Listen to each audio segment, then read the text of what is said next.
আপনারা জানেন মহল শ্রমিক দিবস উপলক্ষে আমরা 4 তারিখ 1 তারিখ যেহেতু আমাদের জাতীয় সমাবেশ ছিল পল্টনে, আমাদের প্রধানমন্ত্রী আসছিল, এই জন্য আমরা 1 তারিখে প্রোগ্রামটা বর্তমান 4 তারিখে নিয়ে আসছি।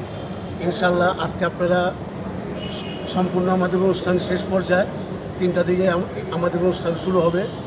আজকের আমাদের এই অনুষ্ঠানের প্রধান আকর্ষণ সকলের প্রিয় মুখ আমাদের বীর মুক্তিযোদ্ধা প্রশাসক মহোদয় আব্দুল সালাম স্যার, আরও উপস্থিত থাকবেন মাননীয় সংসদ সদস্য হামিদুর রহমান হামিদ ভাই এবং আরও উদ্যোক্ত কর্মকর্তারা উপস্থিত থাকবেন এবং বিভিন্ন কাউন্সিলর থাকবেন, ওয়ার্ডের সিনিয়র নেতৃবৃন্দরা থাকবেন, থানার সিনিয়র নেতৃবৃন্দরা থাকবেন এবং ঢাকা দক্ষিণ সিটি কর্পোরেশনের অঙ্গ সংগঠনের নেতৃবৃন্দরা উপস্থিত থাকবেন। আজকে আমাদের দাবি দেওয়া হলো, আপনারা জানেন বিগত 2015 সালে আমাদের পে স্কেল দেওয়া হয়েছে, ইতিমধ্যে আর কোনো বেতন কোনো কিছুই আমাদের বাড়েনি। 2026-এ এসে আমাদের ওই বেতনে আমাদের চলতে হচ্ছে। আমাদের 25 দিন চলে গেলেই আমাদের বেতন আমাদের শেষ হয়ে যায়, আমরা খুবই কষ্টে থাকি। তাই আমরা আমাদের এই দাবিগুলো আমরা আজকে উপস্থাপন করব। তারপরে আমাদের এখানে